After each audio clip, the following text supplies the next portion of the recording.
네, 저는 오늘 다니엘 9장 20절에서 27절을 본문으로 하나님의 시간표를 믿으세요라는 제목의 말씀을 나누려고 합니다. 여러분 잘 아시는 것처럼 지난 2월 28일 미국과 이스라엘이 이란 내에 주요 시설과 지휘부를 겨냥한 대규모 공습을 시작했습니다. 이 보도에 따르면 이 공습 과정에서 이란의 최고 지도자 하메네이가 사망한 것으로 전해졌고요. 이후에 이란은 이스라엘과 중동 지역의 미군 기지 그리고 동맹국을 향해서 미사일과 드론 공격으로 보복에 나섰습니다. 그리고 또 이란은 호르무즈 해협 통항을 위협하는 발언으로 차후 단호한 대응과 또 확전을 경고했는데요. 지금 그 여파로 세계 석유 시장도 흔들리기 시작했습니다. 그리고 여기서 트럼프 대통령은 앞으로 전쟁이 4주, 5주 정도 걸릴 것으로 예상하지만 얼마가 걸리든 상관이 없다. 우리는 반드시 승리할 것이다. 이렇게 말하면서 강경한 대응을 시사했습니다. 전문가들은 이 전쟁이 단순히 미국과 이란 사이의 문제가 아니라고 말합니다. 여러분, 유럽에서는 아직 러시아와 우크라이나가 여전히 전쟁 중에 있고요. 중동에서 미국과 이란이 전면전을 벌이게 되면 중국이 대만을 침공할 가능성도 높아진다고 합니다. 지금 우리나라를 포함한 동아시아도 이런 세계 정세에서 자유롭지가 않습니다. 어떤 분들은 제3차 세계대전이 시작될 수도 있다고 말합니다. 그래서 저는 이런 뉴스들을 보는 게 조금 두렵기도 한데요. 여러분은 어떠신지 모르겠습니다. 도대체 지금 이 세상이 어디로 흘러가고 있는 것일까? 이 불안과 혼돈이 언제쯤 끝날 것인가? 뉴스만 보면 이런 생각들이 드는데요. 그런데 여러분, 오늘 본문에 기록된 다니엘도 지금 우리와 똑같은 상황에 처해 있었습니다. 아니, 사실 우리보다 훨씬 더 가혹한 자리에 있었습니다. 여러분, 그래도 지금 우리는 이 전쟁과 혼란을 뉴스로 보고 있잖아요. 유튜브로 보고 있지 않습니까? 그런데 다니엘은 그 전쟁을 직접 몸으로, 자기 몸으로 겪은 사람입니다. 조국이 적에게 무너지는 걸 직접 경험해야 했고요. 그렇게 포로로 끌려와서 이방 땅에서 살아야 했는데요. 그뿐만이 아니죠. 다니엘의 직업이 무엇인가요? 정치인이지 않습니까? 고위 관료잖아요. 다니엘은 바벨론 왕의 최측근에서 고위 관료의 자리에 있었기 때문에 바벨론을 중심으로 쉼없이 벌어지는 그 전쟁과 혼란의 역사를 그 누구보다 가까이서 지켜봐야 했습니다. 바로 그 혼란의 한복판에서 다니엘이 성경을 펼칩니다. 예레미야가 기록했던 말씀이죠. 70년이 차면 포로 생활이 끝날 것이다. 저희가 지난주에 이 말씀을 나누었었는데요. 그 말씀을 붙들고 다니엘은 금식하고 굵은 베옷을 입고 죄를 뒤집어 쓰면서 하나님 앞에 엎드려 기도했습니다. 자신의 죄를 고백하고 자기 민족의 죄를 고백하면서 하나님의 긍휼을 구했습니다. 그런데 그 기도 중에 놀라운 일이 일어납니다. 다니엘의 기도가 아직 끝나지도 않았는데 하나님이 응답하신 겁니다. 다니엘이 그렇게 기도하던 중에 저희가 지난주에 나누었던 그 기도를 하는 중에 하나님의 사자 가브리엘이 다니엘을 찾아옵니다. 그리고 그 가브리엘은 다니엘이 기도했던 것보다 훨씬 크고 놀라운 응답을 가져왔습니다. 그리고 그 내용이 바로 오늘 우리가 살펴볼 70일에 대한 말씀인데요. 여러분, 이 70일에는 하나님의 시간표입니다. 그것도 아주 정확하고 구체적인 시간표입니다. 그 혼란과 불안의 한복판에서 무엇보다 첫째로 하나님의 왕국과 그분의 의를 구했던 다니엘에게 이 하나님의 시간표가 얼마나 큰 위로와 소망이 되었는지 그 말씀을 오늘 나누기를 원하는데요. 여러분, 오늘날처럼 세상이 혼란스럽고 미래가 불안하고 뉴스가 두렵게 느껴질 때 우리에게 정말 필요한 건 더 많은 정보가 아닙니다. 더 뛰어난 정세 분석이 아니에요. 여러분, 지금 우리에게 필요한 건요, 이 모든 역사를 손안에 쥐고 계신 우리 하나님의 시간표를 보는 겁니다. 하나님의 계획표를 보는 것입니다. 그 시간표를 볼 수 있는 눈과 믿음이 열릴 때 우리가 이런 상황에도 흔들리지 않고 견고한 소망 가운데 하나님 나라 백성답게 살아갈 수 있다고 저는 그렇게 믿습니다. 그래서 저는 오늘 이 말씀이 지금 흔들리고 있는 우리의 마음을 다시 붙잡아주는 그런 말씀이 되기를 간절히 소망하면서 오늘 말씀을 나누겠습니다. 저희 첫째로 나눌 제목은 이것입니다. 같이 한번 읽어보겠습니다. 시작. 하나님은 즉시 응답하신다. 지난주에 우리는 다니엘이 금식과 기도로 하나님 앞에 엎드렸던 장면을 살펴보았는데요. 그때 다니엘이 이렇게 기도했습니다. 주님, 우리가 죄를 지었습니다. 그래서 우리는 이 포로 생활을 받아 마땅합니다. 그러나 주님, 이 시간 오직 하나님의 크신 긍휼만을 의지합니다. 주님의 긍휼과 은혜에 기대어 기도하오니 하나님의 얼굴빛을 다시 이 땅의 황폐한 성소에 비추어 주소서. 그렇게 다니엘이 기도했습니다. 그런데 여러분, 그 기도가 아직 끝나기도 전에 다니엘이 아직 입을 열어 기도하는 그 순간에 하나님께서 그 기도에 응답하십니다. 우리 20절, 21절 말씀 다시 한번 읽어보겠습니다. 시작. 내가 이같이 말하고 기도하며 내 죄와 내 백성 이스라엘의 죄를 자백하고 내 하나님의 거룩한 산을 위해 주 내 하나님 앞에 내 간구를 드릴 때 즉 참으로 내가 기도를 드리며 말할 때 내가 처음에 환상 속에서 본 바로 그 사람 가브리엘이 신속히 날아가도록 명령을 받고 저녁 봉헌물을 드릴 즈음에 내게 손을 대더라. 여러분 보이시죠? 참으로 내가 기도를 드리며 말할 때 아직 기도가 끝난 것이 아닙니다. 그렇게 다니엘이 기도하는 중에 누가 도착합니까? 네, 천사 가브리엘이 이미 도착해 있었습니다. 우리 23절 말씀 같이 읽어보겠습니다. 시작. 내 간구가 시작될 때에 명령이 나왔으므로 내가 내게 알리려고 왔노라. 너는 크게 사랑받는 자니 그러므로 그 일을 깨닫고 그 환상 계시를 깊이 생각하라. 여러분 보시는 것처럼 다니엘이 기도를 시작했던 그 순간에 하늘에서는 이미 명령이 내려졌습니다. 가브리엘은 그 명령을 받고 신속히 날아와서 그 응답을 전합니다. 여러분, 이처럼 우리 하나님은 우리가 기도하기 시작하는 그 순간부터 이미 응답하시는 분이십니다. 여러분, 우리의 기도는요, 이 교도들의 기도와 다릅니다. 여러분, 그들의 기도는 사람이 신을 설득하기 위해서 나아가는 행위입니다. 하지만 여러분, 우리의 기도는요, 자녀가 신뢰하고 사랑하는 아버지께 나아가는 행위입니다. 여러분, 신은 사람을 모를 수 있습니다. 사람의 상황을, 마음을 모를 수 있어요. 그런데 아버지는 자기 자녀를 잘 알겠습니까? 잘 모르겠습니까? 잘 알죠. 누구보다 잘 압니다. 때문에 우리 아버지 하나님은 당신의 자녀가 입을 열기도 전에 이미 무엇을 기도할지, 무엇이 필요한지 다 알고 계십니다.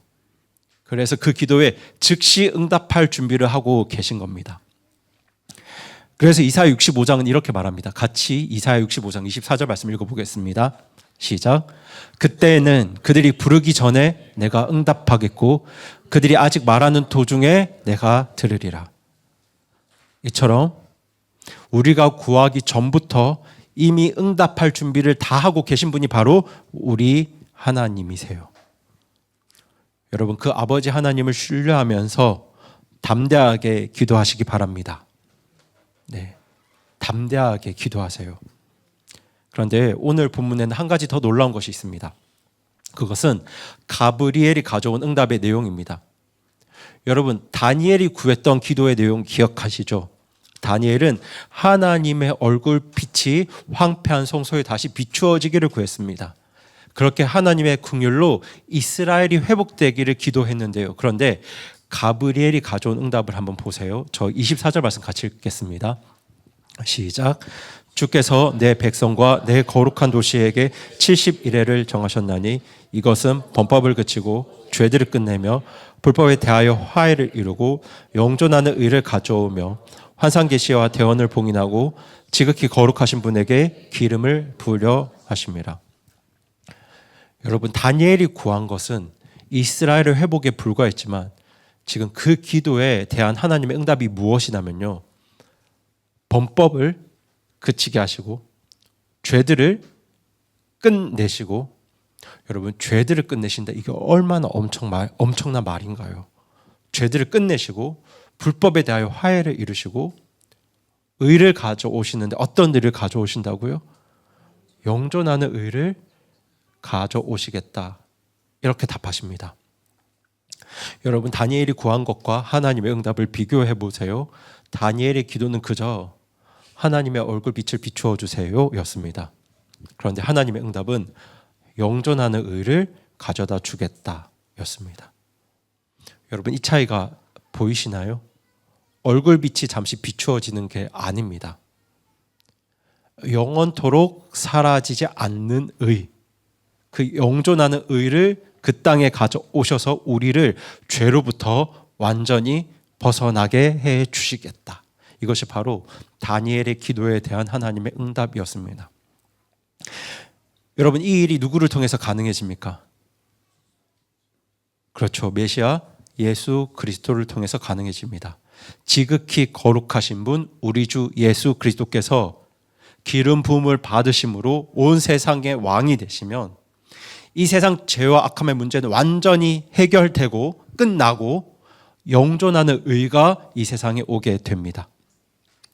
그렇게 다니엘은 하나님의 얼굴빛을 구했지만 하나님은 그보다 훨씬 더 큰 축복, 그러니까 예수 그리스도를 통한 영원한 의를 다니엘에게 응답으로 주십니다. 여러분, 여기에 정말 중요한 원리가 있는데요, 그 원리는 바로 우리가 구하는 것보다 하나님께서 주시려는 것이 훨씬 더 크다는 사실입니다.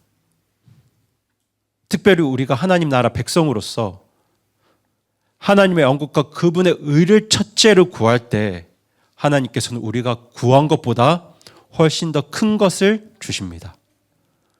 여기에 대해서도 예수님께서는 동일한 약속을 주셨어요. 우리 다 함께 마태복음 6장 33절 같이 읽어보겠습니다.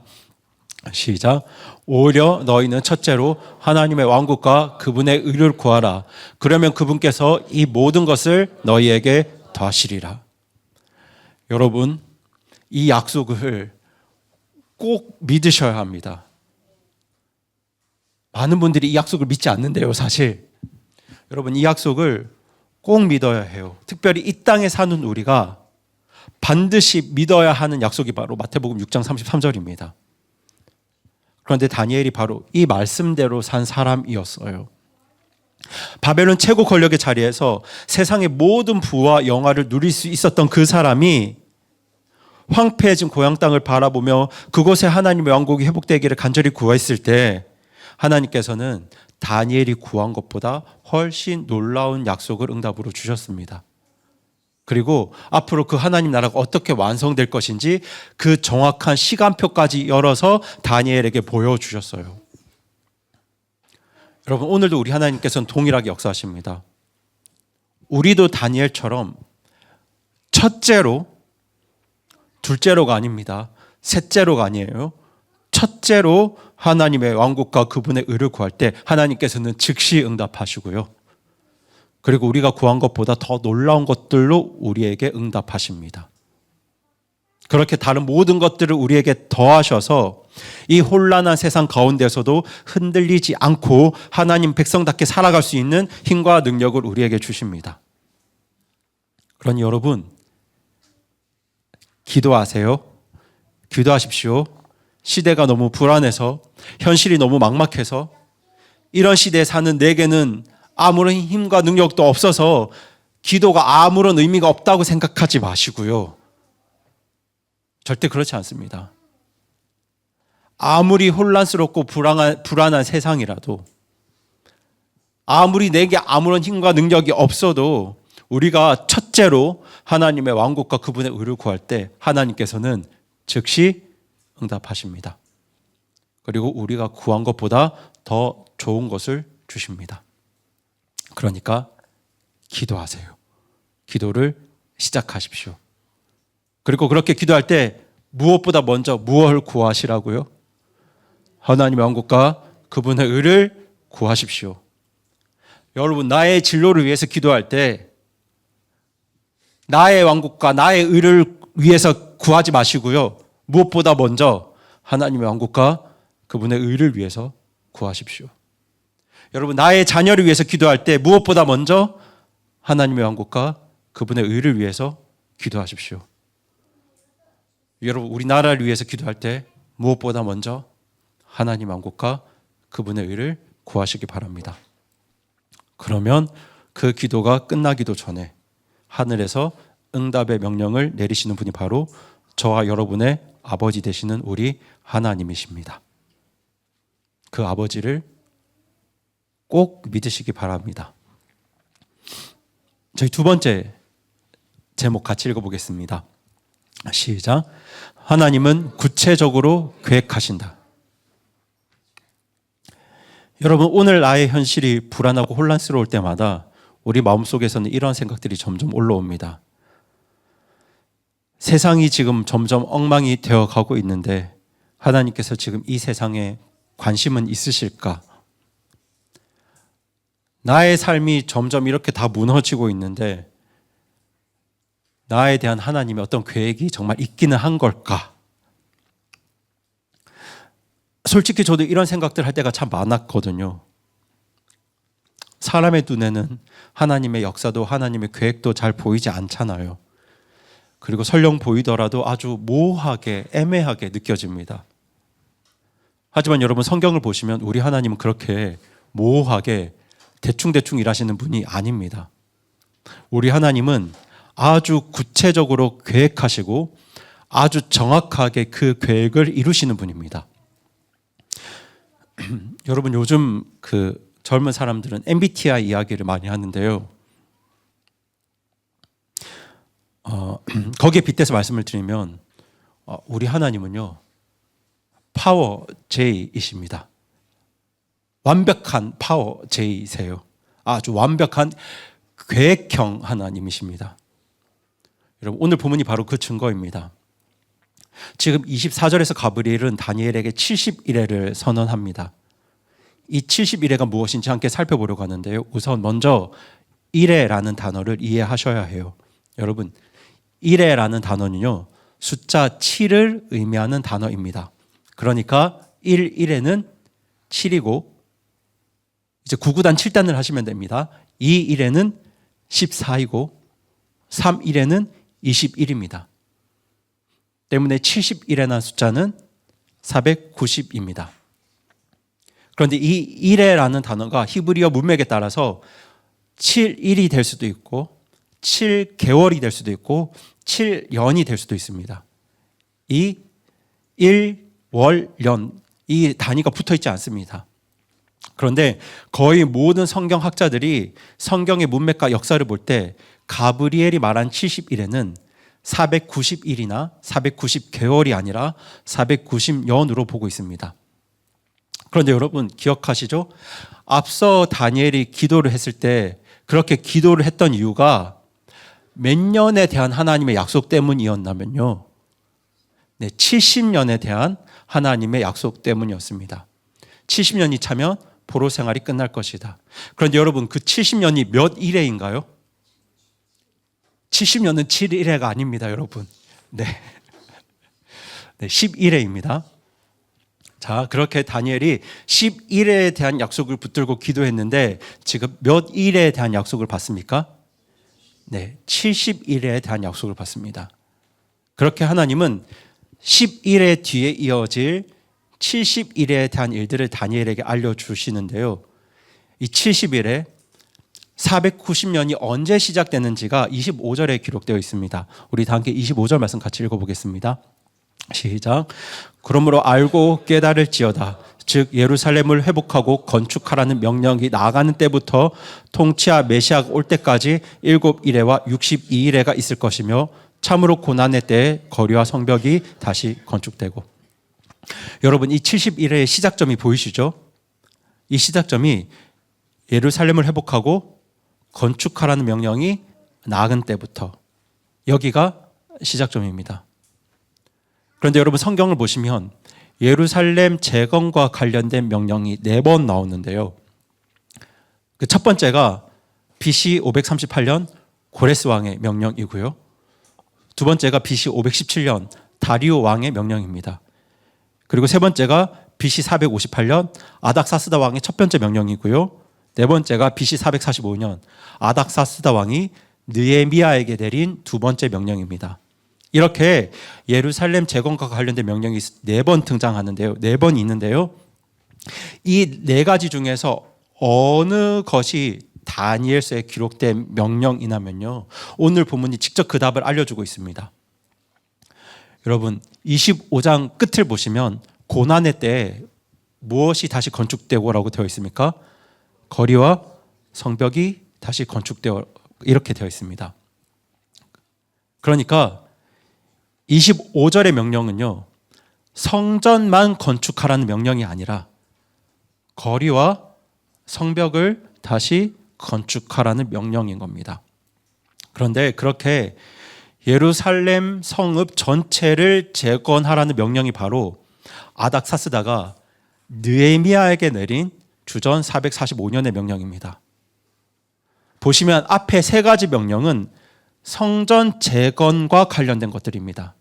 성전을 재건하라는 명령인데요. 오직 이 네 번째 명령, BC 445년 아닥사스다 왕이 느헤미야에게 내린 명령만이 예루살렘 거리와 성벽 전체를 재건하라는 명령이었습니다. 그렇게 우리는 이 70일의 시작점을 확인할 수 있습니다. 시작점은 BC 445년입니다. 그런데 여러분 25절을 자세히 보시면 69일회가 두 부분으로 나누어져 있어요. 7일회와 62일회, 이렇게 7일회가 먼저 나오고 그 다음에 62일회가 뒤에 나오는데요. 왜 두 부분으로 나누었냐면요, 먼저 7일회, 여러분 7일회가 몇 년이죠? 49년이죠. 이 49년은 느헤미야가 명령을 받고 예루살렘으로 가서 예루살렘 성읍과 성벽을 재건하는 데 걸린 기간입니다. 그래서 25절 마지막에 이렇게 기록되어 있습니다. 보이시죠? 고난의 때에, 참으로 고난의 때에 거리와 성벽이 다시 건축되고, 여러분 이 말씀에 기록된 것처럼 예루살렘 재건은, 성벽 재건은 정말 쉬운 일이 아니었어요. 여러분 느헤미야를 읽어보시면 이 과정이 다 나와 있는데요, 느헤미야를 보시면 그 재건의 과정이 얼마나 고난으로 가득했는지 생생하게 기록되어 있습니다. 성벽과 거리를 재건할 때 외부의 방해와 압박이 끊이지 않았고요, 내부에서도 참 문제가 많았습니다. 그래서 유다 백성들은 한 손에는 칼을 들고 한 손에는 벽돌을 들고 그렇게 성벽을 쌓아야 했습니다. 바로 그 고난의 시간이 몇 일인가요? 7일에 49년이었습니다. 그리고 그 뒤를 이어서 62일에 434년이 흘러갑니다. 여러분 이 두 기간을 합치면 69일에 483년이 됩니다. 그런데 여기서 한 가지 더 말씀드릴 것이 있습니다. 26절을 보시면 이렇게 되어 있습니다. 62일의 뒤에 메시아가 끊어질 것이나. 그런데 이 부분만 보면 이렇게 생각하실 수도 있어요. 62일의 뒤에 메시아가 끊어진다고 했으니까 69일에가 아니라 62일의 뒤에 메시아가 끊어지는 거 아닙니까? 라고 생각하실 수도 있는데요. 여러분 여기서 62일의 뒤에라는 표현은 25절에 기록된 것처럼 7일에와 62일에 이렇게 두 기간이 합산된 69일에가 끝난 후를 말합니다. 25절에서 이미 7일에가 언급되었기 때문에 26절에서는 그 7일의 뒤를 잇는 62일에를 말하고 있고요. 그렇게 총 69일에가 지나면 메시아가 끊어질 것이라고 말씀하고 있는 겁니다. 그렇다면 여러분 가브리엘이 전했던 메시아가 오시는 때가 언제일까요? 아닥사스다가 느헤미야에게 명령을 내렸던 때로부터 69일회가 지난 때가 언제일까요? 자, 지금부터 우리가 계산을 하려고 하는데요. 여러분 이 시간만큼은 스마트폰을 꺼내셔서 계산기를 사용하셔도 좋습니다. 지금부터 69일회를 계산하려고 하는데요. 우선 여러분 69일회는 484년입니다. 69 곱하기 7 하면 483년이에요. 그런데 여러분 우리 기준에서 483년의 날수를 계산하면 483에 곱하기 몇을 하나요? 365를 하잖아요. 그런데 유대인들은 계산이 다릅니다. 유대인들의 1년은요 365일이 아니라 360일입니다. 당시 유대인들이 사용한 달력은 1년이 360일이었습니다. 그러니까 483년을 계산하려면 483 곱하기 며칠 해야 하나요? 네, 360을 해야 합니다.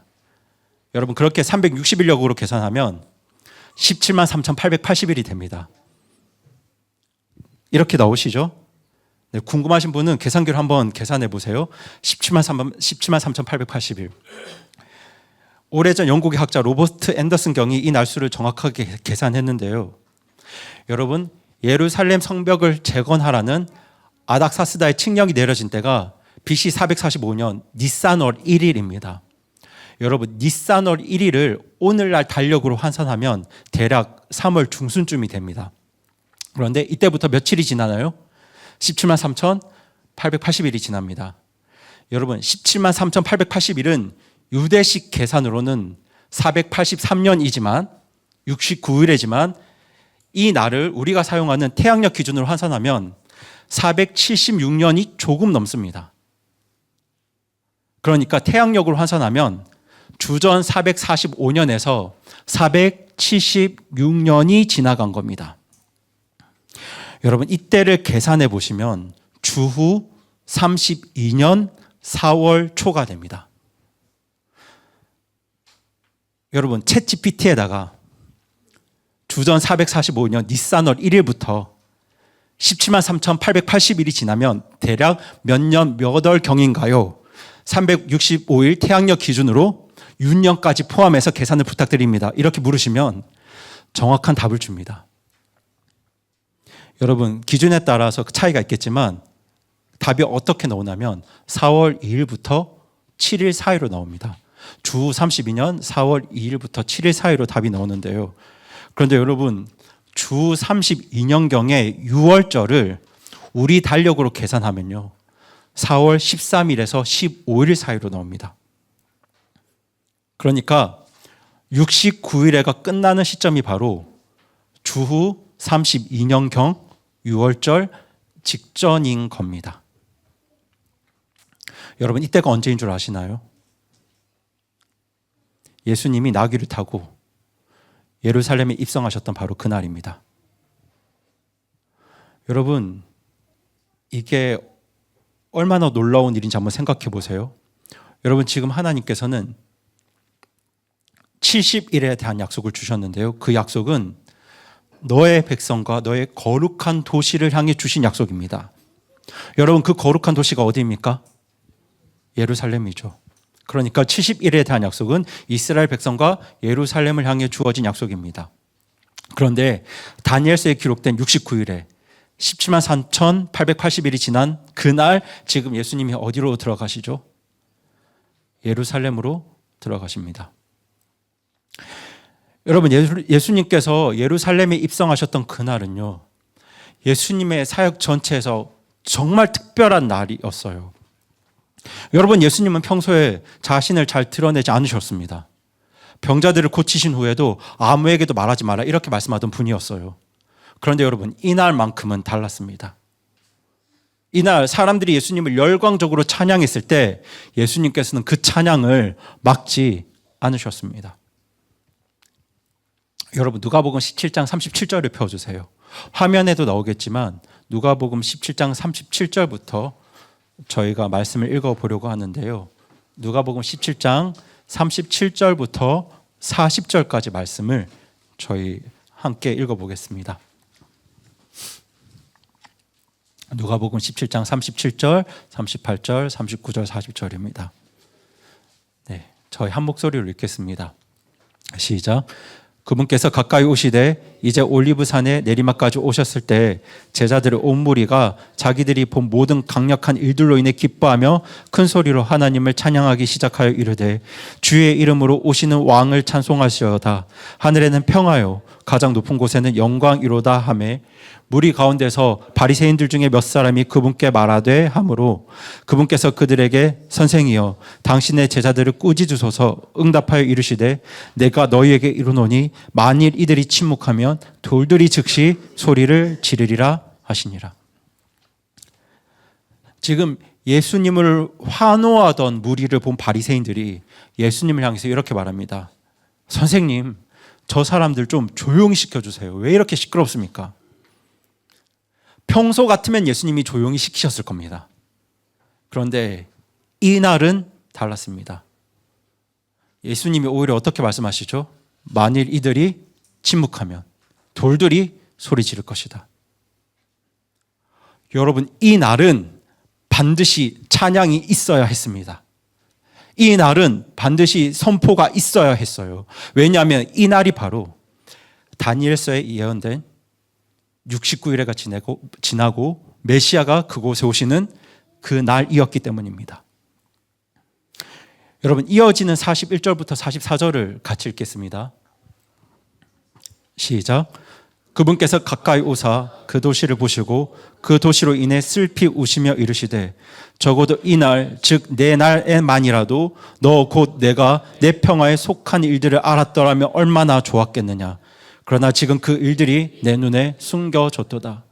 날들이 내게 오리니 내 원수들이 내 주위에 도랑을 파고 너를 둘러싸서 사면으로 가두며 너와 내 안에 있는 내 자녀들을 땅에 쓰러뜨리고 내 안에서 돌 하나도 다른 돌 위에 남기지 아니하리라. 이는 내가 너를 찾아오는 때를 내가 알지 못하였기 때문이라 하시니라. 예수님을 향한 열광적인 찬양이 울려 퍼지던 그 순간 예수님은 예루살렘 성을 바라보시면서 슬피 우십니다. 눈물을 흘리시죠. 그리고 어떻게 말씀하시나요? 너희가 오늘 이 날이 어떤 날인 줄 알았더라면, 오늘이 어떤 날인 줄 알았더라면 얼마나 좋았겠느냐. 여러분, 42절에 이 날이라는 말씀에 주목해 주시기 바랍니다. 이 날입니다. 오늘이에요. 그날이 바로 오늘이었습니다. 그런데 그 오늘이 어떤 날인지 사람들이 아무도 모릅니다. 아무도 몰라요. 그래서 예수님 우시면서 말씀하십니다. 이 날이 바로 그날이다. 483년 전 이방 왕이 명령을 내렸고 그 17만 3,880일의 끝이 바로 오늘이다. 그 예언이 정확하게 오늘 이루어졌다. 메시아가 예루살렘에 들어오셨다. 그런데 오늘이 어떤 날인지 너희가 아무도 알지 못하는구나. 그리고 예수님은 이어질 일들을 말씀하시죠. 내 원수들이 너를 에워싸며 돌 하나도 다른 돌 위에 남기지 아니하리라. 이것이 바로 메시아가 끊어진 뒤에 앞으로 올 통치자의 백성이 그 도시와 성소를 파괴할 것이라는 다니엘 9장 26절의 말씀이었습니다. 이 말씀처럼 예수님께서 죽으시고 부활하신 뒤에 주 70년경에 앞으로 올 통치자인 로마 군대가 예루살렘 성전을 완전히 무너뜨리는, 성읍을 완전히 박살내는 그런 사건이 일어납니다. 예수님 말씀하신 이날로부터 불과 40년 후에 그 말씀이 그대로 이루어졌습니다. 여러분, 하나님이 이렇게 정확한 시간표를 알려주셨는데 예수님께서 예루살렘에 입성하시던 그날 예수님을 제외한 그 누구도 오늘이 69일회가 지난 그날이라는 사실을 아무도 알지 못했습니다. 그 누구도 제대로 알지 못했지만 하나님께서 약속하셨던 그 69일에 대한 약속이 하루도 더하거나 빼지 않고 하나님이 계획하셨던 그날 정확하게 이루어졌습니다. 그런데 사실 이어지는 말씀에서 더 놀라운 사실이 기록되어 있죠. 우리 26절 붉은색 글만 같이 한번 읽어보겠습니다. 시작. 62일의 뒤에 메시아가 끊어질 것이나 그것은 그분 자신을 위한 것이 아니니라. 여러분, 그렇게 69일회가 지난 뒤에 어떤 일이 일어나냐면요, 메시아가 끊어질 것이나 그것이 그분 자신을 위한 것은 아니니라. 여러분, 메시아가 예루살렘에 오시는데 69일회가 차서 메시아가 예루살렘에 오셨는데 메시아가 끊어진다고 합니다. 그런데 여기서 끊어진다는 표현이 히브리어로 카라트라고 합니다. 여러분, 이 카라트는 사법적으로 처형한다는 뜻입니다. 여러분, 레위기와 민수기를 보시면 백성 중에 끊어지리라 라는 말씀이 반복해서 자주 등장하는데요. 이것은 단순한 죽음이 아니라 공동체의 판결로 집행되는 사법적 처형을 뜻하는 표현입니다. 그러니까 끊어진다는 건 사고로 죽거나 전쟁터에서 쓰러지거나 들판에서 살해되는 것, 이런 것들이 아니라 재판을 통해서 법적 판결로 집행되는 죽음을 말합니다. 그러니까 26절은 메시아께서 법정의 판결로 처형되실 것이라는 뜻인데요. 여러분, 이것이 예수님의 십자가 처형과 얼마나 정확하게 맞아 떨어지나요? 예수님께서는 빌라도의 법정에서 재판을 받으셨잖아요. 그런데 여러분, 예수님께 죄가 있었습니까? 없었습니까? 없었습니다. 예수님께는 그 어떤 죄도 없었습니다. 그래서 빌라도가 어떻게 말하죠? 나는 이 사람에게서 아무 죄도 찾지 못하노라, 이렇게 말했습니다.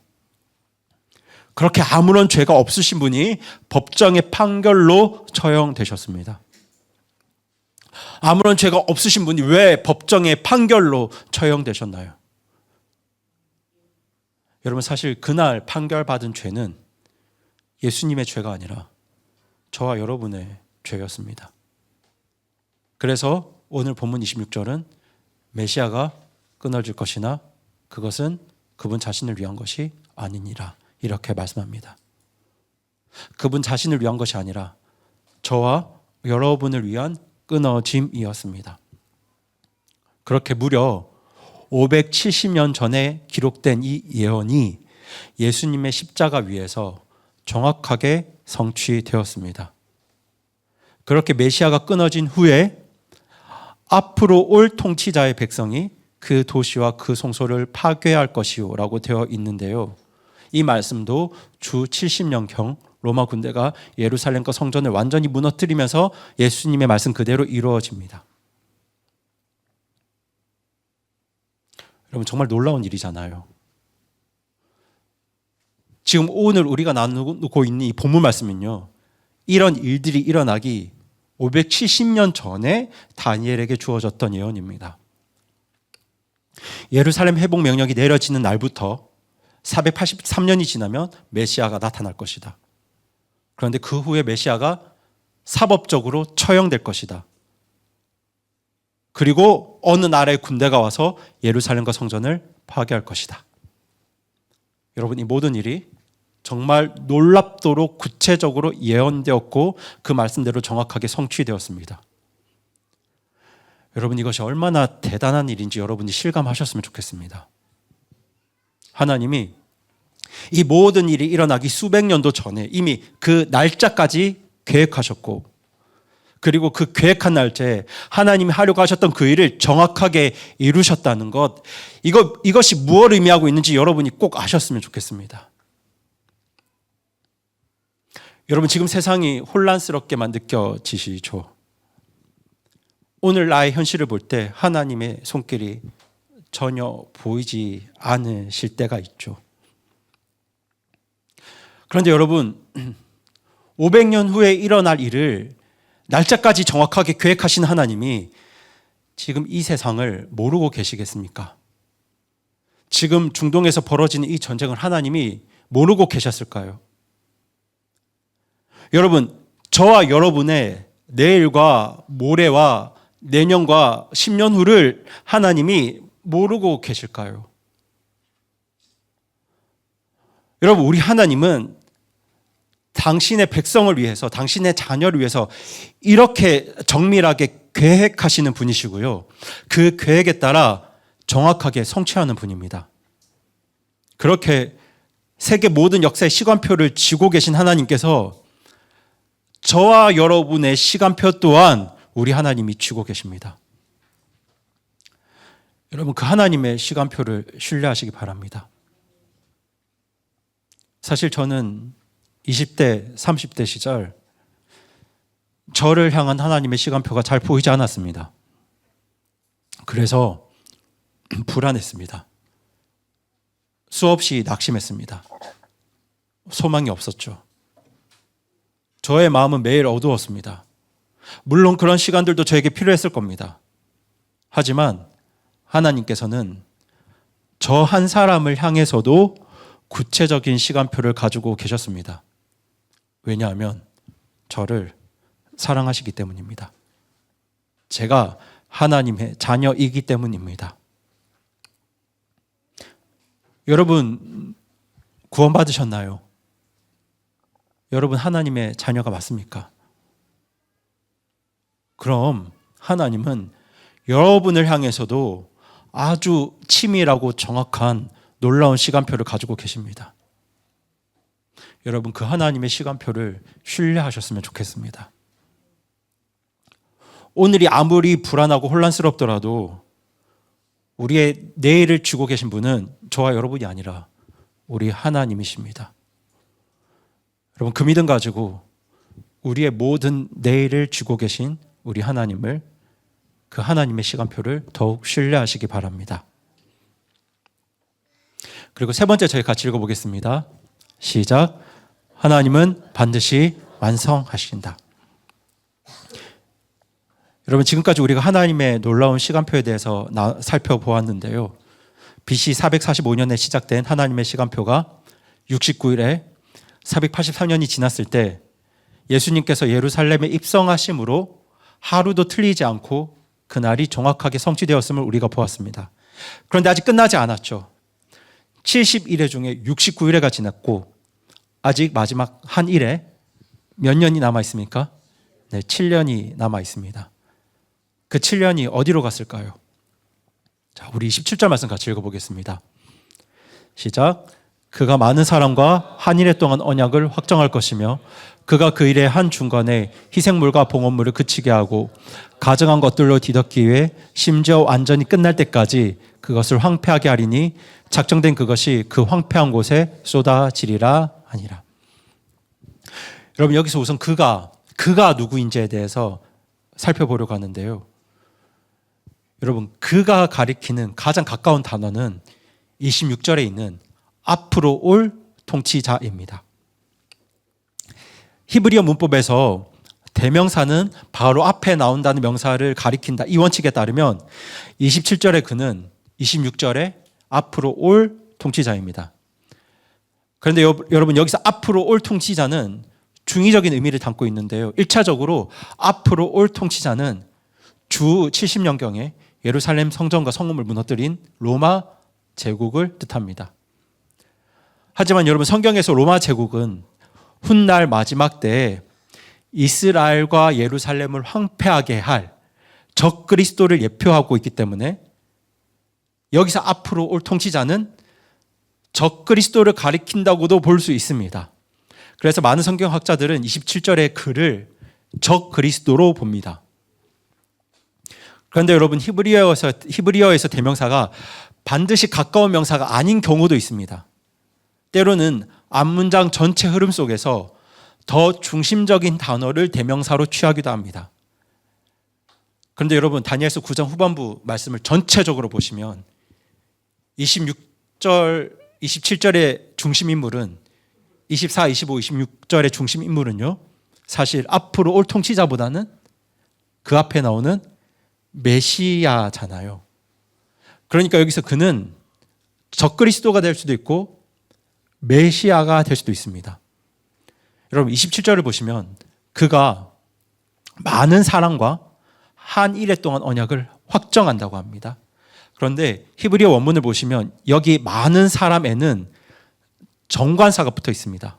그러니까 그냥 많은 사람이 아니라 그 많은 사람인 겁니다. 여러분, 그 많은 사람은 누구를 뜻할까요? 여러분, 성경에서 그 많은 사람, 그 백성, the people은 이스라엘 백성을 가리키는 표현입니다. 그렇다면 그 많은 사람과 언약을 확정하는 분, 즉 이스라엘과 언약을 맺으시는 분이 누구일까요? 네, 구약 성경 전체에서는 이스라엘과 언약을 맺으시는 분은 언제나 하나님이셨어요. 그리고 그 언약을 완성하시는 분은 바로 메시아 그리스도십니다. 그래서 이사야 42장 6절 말씀을 보시면 하나님께서는 메시아에 대해서 이렇게 말씀하시는데요. 저희 다 함께 이사야 42장 6절 말씀 같이 읽겠습니다. 시작. 나 주가 의 안에서 너를 불렀으므로 내가 내 손을 붙잡아 너를 지키며 너를 백성의 언약으로 이방인들의 빛으로 주리니. 여러분, 여기서 나는 하나님이시고요, 너는 누구일까요? 네, 메시아 예수님이세요. 하나님께서 메시아를 부르셨고 메시아를 지키시고 그 메시아를 이방인의 빛으로 보내주셨습니다. 그리고 그 메시아가 바로 백성들의 무엇인가요? 언약입니다. 백성의 언약이 되세요. 때문에 27절에서 이스라엘과 언약을 맺은 그분은 예수 그리스도 메시아로도 볼 수 있습니다.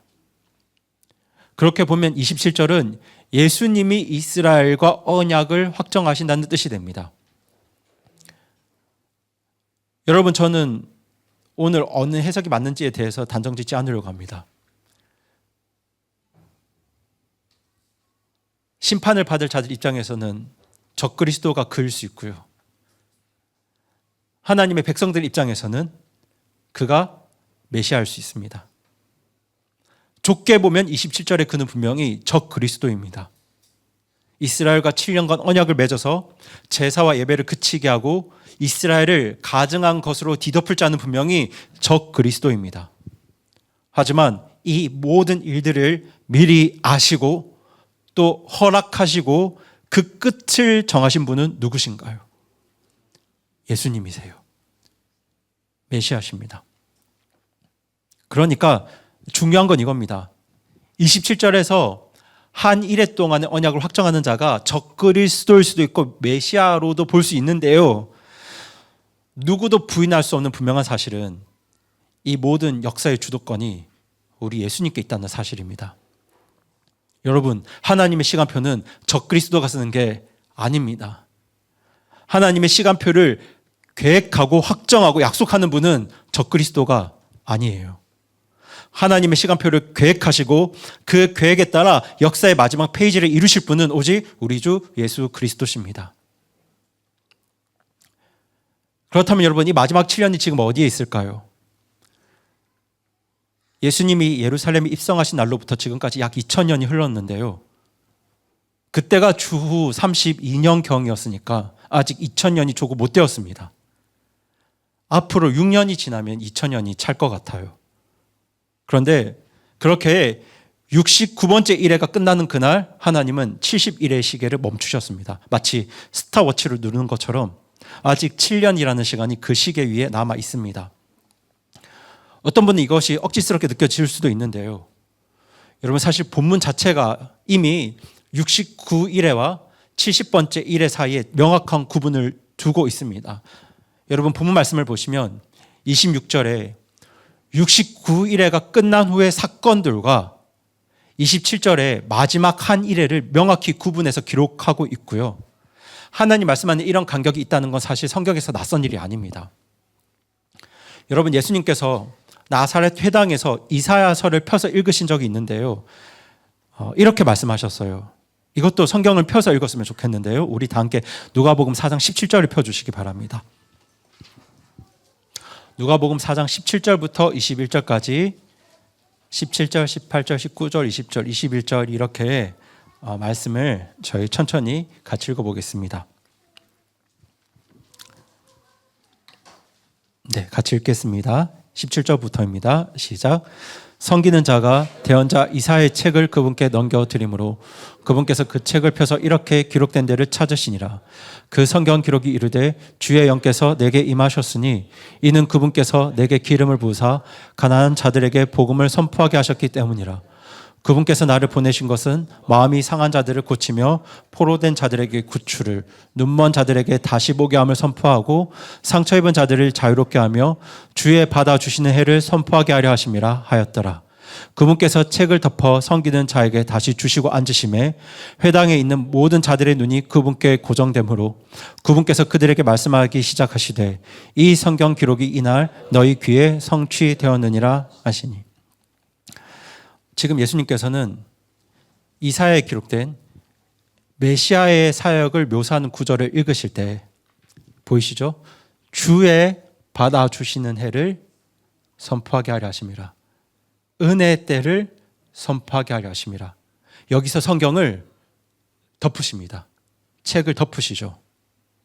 그런데 여러분, 이때 예수님께서 읽으셨던 이사야 61장 2절 말씀을 찾아보시면 예수님께서 말씀 안 하신 내용이 있습니다. 우리 이사야 61장 2절 말씀 같이 읽어보겠습니다. 시작. 주의 받아주시는 해와 우리 하나님의 원수 갚으시는 날을 포고하고 애곡하는 모든 자를 위로하게 하려 하심이며. 여러분, 보시는 것처럼 이사야 원문에는 주의 받아주시는 해와 더불어서 어떤 날이 함께 기록되어 있나요? 하나님의 원수 갚으시는 날이 함께 기록되어 있습니다. 그런데 예수님이 지금 하나님의 원수 갚으시는 날에 대해서 말씀을 하셨나요? 안 하셨나요? 안 하셨어요. 무엇만 너희에게 성취되었다고 말씀하시냐면요, 주의 받아주시는 해만 너희에게 성취되었다고 말씀하세요. 왜냐하면 하나님의 원수 갚으시는 날은 예수님의 초림에 속한 내용이 아니라 예수님의 재림에 속한 내용이기 때문입니다. 여러분, 그러니까 지금 이사야 한 구절 안에 예수님의 초림과 재림에 대한 내용이 함께 담겨 있습니다. 그런데 그 두 사건 사이의 시간 간격이 몇 년인가요? 적어도 지금 2000년이 넘었습니다. 그렇게 이사야서 한 구절 안에 2000년이 넘는 시간이 지금 압축되어 있습니다. 이 다니엘의 70일에도 마찬가지예요. 여러분, 다니엘의 69일에와 마지막 한 일회가 함께 기록되어 있지만 그 두 날 사이에는 2000년이 넘는 시간이 압축되어 있습니다. 그리고 하나님께서는 지금 그 마지막 7년의 시기를 다시 시작하기를 기다리고 계세요. 왜냐하면 그 7년이 지나가야 모든 죄들과 불법이 끝나고 영존하는 의가 시작되기 때문입니다. 그렇다면 그 시계가 언제 다시 시작될까요? 27절에 나오는 그 일이 일어날 때 시작됩니다. 그러니까 적 그리스도가 나타나서 이스라엘과 7년 언약을 맺는 일이 일어날 때 하나님은 다시 스탑워치를 누르실 겁니다. 그때 인류 역사의 마지막 7년이 시작됩니다. 그리고 그 7년이 끝날 때 24절에서 약속하셨던 그 6가지 약속이 마침내 완성이 됩니다. 범법이 그치고 죄들이 끝나고 불법에 대한 화해가 이루어지고 영존하는 의가 이 땅을 가득 채우게 되고 지극히 거룩하신 분이 기름 부음을 받으십니다.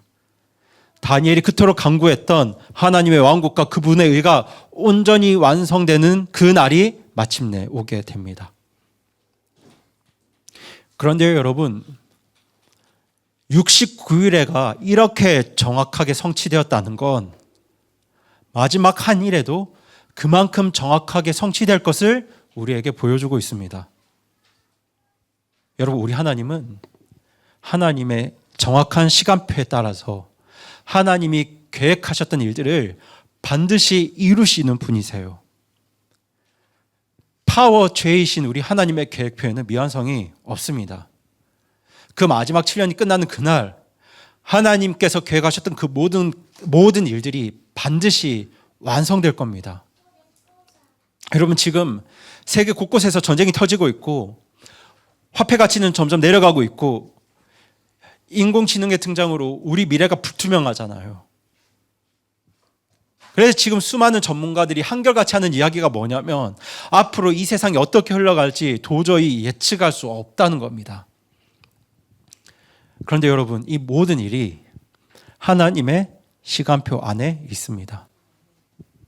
이 역사의 마지막 페이지도 우리 하나님께서 쓰고 계세요.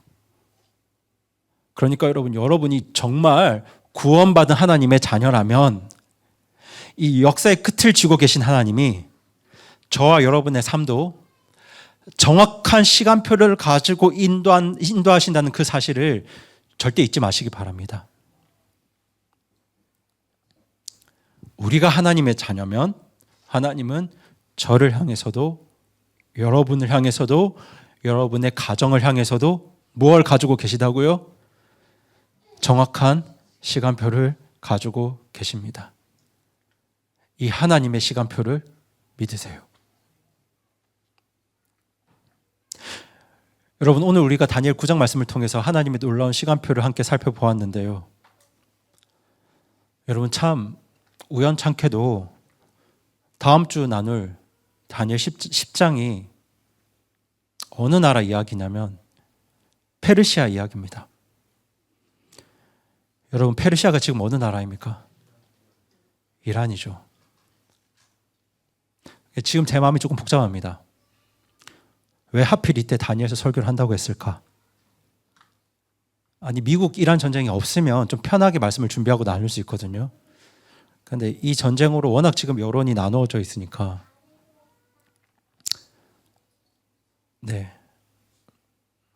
좀 이렇게 마음도 복잡하고, 또 그 전쟁으로 이유 없이 죽어간, 사람의 입장에서 죄 없이 죽어간, 희생되는 수많은 사람들이 있으니까 마음도 복잡하고 말씀 준비하기 참 어렵겠다 이런 생각이 드는데요. 그런데 앞으로 이어질 다니엘서의 내용도 오늘 말씀과 맥락이 같아요. 앞으로 나눌 다니엘서 10장, 11장, 12장 말씀은요, 예수님께서 초림하시기 직전에 하나님의 백성들, 유다 백성들이 당했던 그 극심한 고통과 박해를 통해서 예수님이 재림하시기 직전에 주님의 교회가, 구원받은 성도들이 이 세상에서 당할 고통과 박해를 예언하고 있습니다. 그리고 오늘 9장에서 하나님은 그때와 시기에 대한 아주 구체적인 시간표를 알려주셨어요. 그런데 여러분, 하나님이 이렇게까지 구체적으로 알려주시는 목적이 무엇인지 한번 생각해 보셨으면 좋겠습니다. 하나님은 지금 이런 말씀을 우리에게 하고 싶은 것 같아요. 나의 자녀들아, 안심하거라. 불안해하지 마라. 흔들리지 말거라. 내가 모든 역사를 다 쥐고 있다. 다 나의 시간표 안에 있다. 그리고 무엇보다 나의 백성들은, 나의 자녀들은 반드시 구원받는다. 여러분, 이 세상 역사가 어떻게 흘러가도 하나님의 백성들은, 구원받은 성도들은 반드시 죄와 악함으로부터 구원받습니다. 그리고 마침내 24절에서 약속하신 그 영존하는 하나님의 의를, 마태복음 5장, 6장, 7장에 기록된 그 하나님의 의를, 우리가 그토록 간절히 구하고 소망했던 그 하나님의 의를 영원토록 끊임없이 누리게 될 것입니다. 그런데 그날이 오기까지 우리가 사는 세상은 정말 불안하고 혼란스러울 수 있습니다. 앞으로 이 세상이 어떻게 흘러갈지, 내일 당장 우리의 삶이 어떠할지 아무도 장담할 수가 없어요. 어쩌면 우리는 앞으로 지금보다 더 어렵고 더 고통스럽고 더 혹독한 내일을 만나게 될지도 모릅니다. 하나님의 백성이라는 이유로, 구원받은 성도라는 이유로 지금보다 더 큰 어려움과 손해를 당할 수도 있습니다. 하지만 여러분, 꼭 기억해 주세요. 이 모든 일들은 완벽한 계획형이신, 파워죄이신 우리 하나님의 시간표 안에 있습니다. BC 445년에 시작된 그 하나님의 시계가 한시의 오차도 없이 AD 32년의 그날에 완성되었던 것처럼 하나님의 마지막 시간표도 반드시 하나님의 계획대로, 하나님께서 계획하신 그대로 완성될 것입니다. 여러분, 그 하나님의 시간표를 믿으시고, 역사에 대한 하나님의 시간표를 믿으시고, 또 나의 인생에 대한 하나님의 시간표를 믿으시고, 너무 두려워하지 마세요. 흔들리지 마세요. 지금 역사의 마지막 페이지를 쓰고 계신 분은 트럼프가 아니라, 푸틴이 아니라, 시진핑이 아니라 우리 하나님이세요. 나의 내일과 1년 후와 10년 후를 쓰고 계신 분도, 그 시간표도 우리 하나님께 있습니다. 여러분, 그 믿음 가지고 어떤 어려움이 있더라도, 어떤 고통이 있더라도, 어떤 불안과 혼란이 있더라도 이 다니엘처럼 더욱 첫째로 하나님의 왕국과 그분의 의를 구하는 우리 성도님들 되시기 바랍니다. 우리 함께 기도하시겠습니다.